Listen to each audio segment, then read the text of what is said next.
નમસ્કાર દર્શક મિત્રો, નયા ભારત ન્યૂઝમાં તમારું હાર્દિક સ્વાગત છે। હું છું મંસૂરી શેરબાનુ। નગરપાલિકા દ્વારા ડભોઈ શહેરના તળાવપુરા, સૂરજફળિયા વગેરે વિસ્તારોમાં છેલ્લા કેટલાક વખતથી રોડ પરની બંને સાઈડ ઉપર પેવર બ્લોકના કાર્યો મંથર ગતિએ ચાલી રહેલા હોવાના આક્ષેપ સાથે સ્થાનિક રહીશોએ દ્વારા જણાવ્યું હતું કે પાવર બ્લોકની જે કામગીરી ચાલે છે એ તદ્દન હલકી કક્ષાના પાવર બ્લોક અને મોટા મોટા કાંકરાવાળી તદ્દન હલકી કક્ષાની રેતીનો ઉપયોગ કરવામાં આવે છે। ચોમાસાનો સમય છે અને આ પાવર બ્લોક એક જ ચોમાસામાં નીકળી અને બહાર રખડતા થઈ જશે।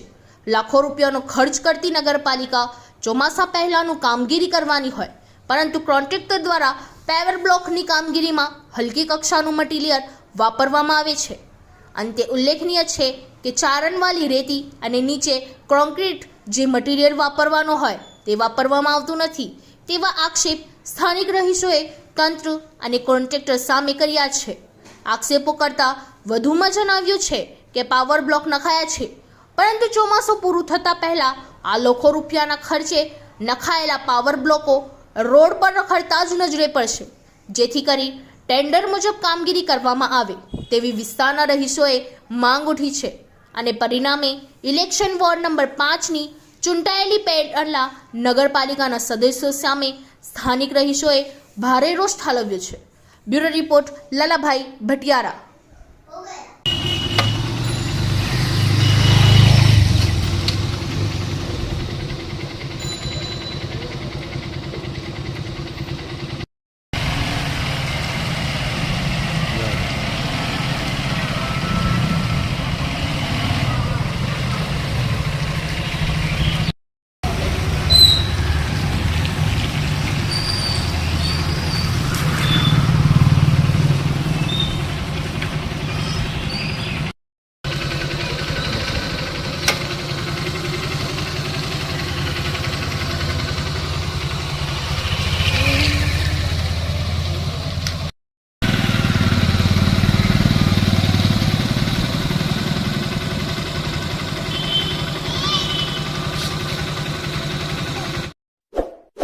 इस वीडियो को लाइक करें, हमारे चैनल को सब्सक्राइब कर बेल आइकन जरूर प्रेस करें